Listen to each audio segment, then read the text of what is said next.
സംസാരിക്കുന്നത് തമിഴ്നാട് രാഷ്ട്രീയത്തിൽ നിന്നും ഉയർന്നു വന്ന ഇന്ത്യൻ രാഷ്ട്രീയത്തിലെ കിങ് മേക്കറായിരുന്ന കാമരാജിനെ കുറിച്ചാണ്. ചെന്നൈ പ്രവിശ്യയിലെ ചെന്നൈക്കടുത്തുള്ള വിരുദനഗർ എന്ന ഗ്രാമത്തിലാണ് അദ്ദേഹം കാമരാജ് ജനിച്ചത്. അച്ഛൻ രക്ഷകർത്താക്കൾ വരെ കാമരാജിനെ കാമാക്ഷി എന്നും വീട്ടിൽ വാത്സല്യപൂർവ്വം രാജ എന്നുമാണ് വിളിച്ചത്. പ്രായമായി കഴിഞ്ഞപ്പോൾ ഈ പേര് കാമാക്ഷി എന്ന പേര് സ്ത്രീകളുടെ പേരാണെന്ന് കരുതി അവർ കാമരാജ് എന്ന പേരിടുകയാണ് ചെയ്തത്.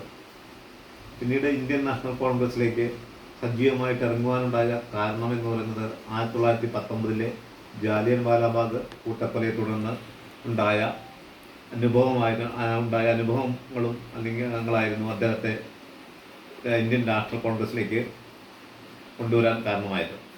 ആ സമയത്ത് ഗാന്ധിയുടെ പ്രവർത്തനങ്ങളിലും അദ്ദേഹം വളരെ ആകർഷകനായി. അതിനുശേഷം അദ്ദേഹം തമിഴ്നാട്ടിലുടനീളം ഇന്ത്യൻ നാഷണൽ കോൺഗ്രസ് കെട്ടിപ്പടുക്കുന്നതിൽ ശക്തമായ പങ്കുവഹിക്കുകയാണ് ചെയ്തിരുന്നത്.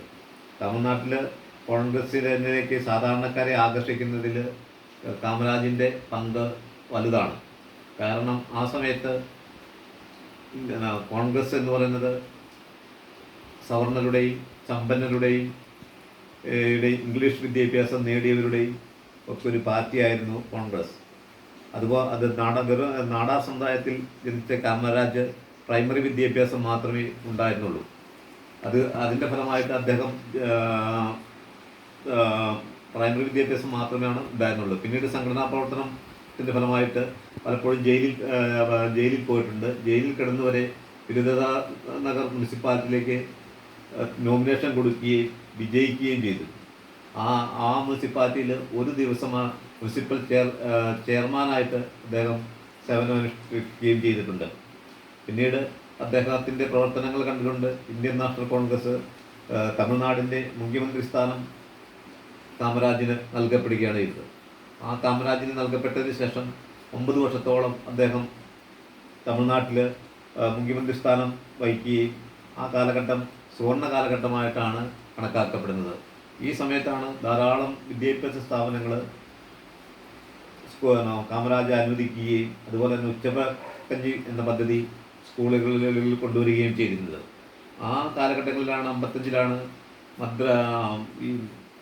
മദ്രാസിന് 10 കിലോമീറ്റർ അകലെയുള്ള ആവടിയിൽ വെച്ച് ഇന്ത്യൻ നാഷണൽ കോൺഗ്രസിൻ്റെ ഒരു സമ്പൂർണ്ണ സമ്മേളനം വിളിച്ചുകൂട്ടുന്നത്. ഈ സമ്പൂർണ്ണ സമ്മേളനത്തിൽ വെച്ച് ആണ് ഇന്ത്യൻ നാഷണൽ കോൺഗ്രസ് സോഷ്യലിസ്റ്റ് സമൂഹമാണ് തങ്ങളുടെ ലക്ഷ്യമെന്ന് എന്ന് പ്രഖ്യാപിക്കുകയാണ് ഇത് ചെയ്തിരുന്നത്. പക്ഷേ ഈ സോഷ്യലിസ്റ്റ് സമൂഹമാണ് പ്രഖ്യാപനം എന്ന് പറയുന്നത് ആ സമയത്തെ വലിയൊരു തരത്തിലുള്ള രാഷ്ട്രീയമായിട്ടുള്ള ഒരു തീരുമാനമായിരുന്നു. കാരണം കമ്മ്യൂണിസ്റ്റ് പ്രസ്ഥാനങ്ങളും ഒക്കെ ഇന്ത്യ ആകെ വ്യാപിച്ചു കൊണ്ടുവരികയും ലോകത്താകമാനം കമ്മ്യൂണിസ്റ്റ് പ്രസ്ഥാനങ്ങൾക്കൊക്കെ വേരോട്ടം ഉണ്ടാകുകയും അതിൻ്റെ പ്രതിഫലനം ഇന്ത്യയിലും ഉയർന്നു വരികയാണ് ചെയ്തത്. അതിൻ്റെ ഫലമായിട്ട് അതുപോലെ തന്നെ കോൺഗ്രസിനുള്ളിൽ തന്നെയും സോഷ്യലിസ്റ്റ് പ്രസ്ഥാനങ്ങളും സോഷ്യലിസ്റ്റ് ഗ്രൂപ്പുകളും വളർന്നു വന്ന് പുതിയ പ്രസ്ഥാനങ്ങളിലേക്കായിട്ട് മാറുകയും ചെയ്തിട്ടുണ്ട്. അപ്പോൾ അങ്ങനെ മാത്രമല്ല, ഇന്ത്യൻ നാഷണൽ കോൺഗ്രസിനെ ബൂർഷ്വായ പാർട്ടി എന്നും മുതലാളിത്ത പാർട്ടിയാണെന്നൊക്കെ വിശേഷിക്കുമ്പോഴാണ് ഇങ്ങനെ ഒരു പ്രഖ്യാപനം നടത്തിയിരുന്നത്. എങ്കിലും എപ്പോഴും ഇന്ത്യൻ നാഷണൽ കോൺഗ്രസ് പാർട്ടിയോടായിരുന്നു കാമരാജിന് എപ്പോഴും താല്പര്യവും പാർട്ടി തീരുമാനമായിരുന്നു അദ്ദേഹത്തിൻ്റെ ഏറ്റവും പ്രധാനപ്പെട്ട കാര്യങ്ങളായിട്ട് തീരുമാനിച്ചിരുന്നത്.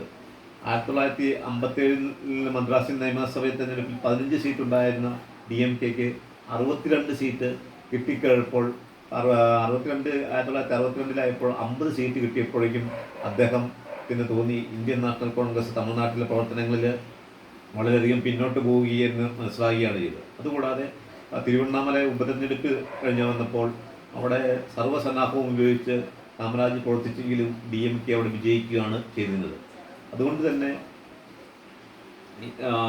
തന്നെ അദ്ദേഹം പല പ്രവർത്തനങ്ങളും പ്രവർത്തന ശൈലികൾ തന്നെ മാറുകയാണ് ചെയ്തത്. അതുകൊണ്ട് അടുത്ത AICC സമ്മേളനത്തിൽ അദ്ദേഹം ഒരു കാമരാജ് പ്ലാൻ എന്ന പേരിലൊരു പദ്ധതി വെച്ചിരുന്നു. അതിൻ്റെ ആ പ്ലാനിൻ്റെ പ്രകാരം എന്ന് പറയുന്നത് മുഖ്യമന്ത്രിമാരും കേന്ദ്ര മന്ത്രിമാരും ആ തലസ്ഥാനം രാജിവെച്ച് സംഘടനാ പ്രവർത്തനത്തിൽ ഇറങ്ങണമെന്നുള്ളതായിരുന്നു. അങ്ങനെ കാമരാജിൻ്റെ ഈ പ്ലാൻ വെച്ച് കഴിഞ്ഞപ്പോൾ കരഘോഷത്തോടെയാണ് ആ സമ്മേളനത്തിലെ ആളുകൾ കൈയടിച്ചത്. അങ്ങനെ മുഖ്യമന്ത്രി സ്ഥാനം രാജിവെച്ച് സംഘടനാ പ്രവർത്തനത്തിലേക്ക് കോൺഗ്രസ് ഇറങ്ങുകയാണ് ചെയ്തിരുന്നത്. അപ്പോൾ ഈ സമയത്ത് 62 ഇലക്ഷനിൽ 50 സീറ്റ് DMK കിട്ടുകയാണ് ചെയ്തത്. അപ്പോൾ DMK ഒരു ദ്രാവിഡസ്ഥാൻ ലക്ഷ്യമാക്കി ഈ കൊണ്ട് ഒരു ആവശ്യമാണ് അവർ നേരത്തെ ഉന്നയിച്ചിട്ടുണ്ടായിരുന്നു. അപ്പോൾ ഇതടുത്ത സമ്മേളനത്തിൽ കാമരാജ് അവതരിപ്പിക്കുകയും പാർലമെന്റിലേക്കും നിയമസഭയിലേക്കും ജയിക്കുന്നവർ ഇന്ത്യൻ പരമാധികാരത്തെയും കാത്തു സൂക്ഷിക്കുന്നവരും ഇന്ത്യൻ ഭരണഘടനയോട് കൂറുള്ളവരുമാണെന്നുള്ള പ്രഖ്യാപനം ഉണ്ടാകണമെന്ന് പറയുകയും ചെയ്തുകൊണ്ട് ഭരണഘടന ഭേദഗതി ചെയ്യുകയാണ്. ആ ഭരണഘടന ഭേദഗതി ചെയ്തതിന് കുറച്ച് ദിവസങ്ങൾക്ക് ശേഷം DMKയുടെ പാർട്ടി ഭരണഘടനയിൽ തന്നെ ഭേദഗതി ചെയ്തു. നിങ്ങൾ സ്വതന്ത്രമായ ദ്രാവിഡസ്ഥാൻ എന്ന ലക്ഷ്യത്തിന് പിൻവലിയുകയെന്നും ഇന്ത്യൻ ഭരണഘടനയ്ക്ക് ഉള്ളിൽ നിന്നുകൊണ്ട് പ്രവർത്തിക്കുവാൻ തയ്യാറാണെന്നുള്ളൊരു പ്രഖ്യാപനം നടത്തുകയാണ് ചെയ്തത്. ഈ സമയത്താണ് നമ്മുടെ കേരളത്തിൽ 1964 പിന്നെ ഈ രാജിവെച്ചതിന് ശേഷം അദ്ദേഹം ഇന്ത്യൻ നാഷണൽ കോൺഗ്രസിൻ്റെ പ്രസിഡൻ്റായിട്ട് വഹിക്കുകയാണ് ചെയ്തത്. ഈ കാലയളവ് ധാരാളം തരത്തിലുള്ള പുതിയ തീരുമാനങ്ങളും ഇന്ത്യൻ രാഷ്ട്രീയത്തിൽ ഒരു കിങ് മേക്കർ എന്ന പദവിയിലേക്ക് ഉയരുവാൻ അദ്ദേഹം കഴിഞ്ഞിരുന്നു.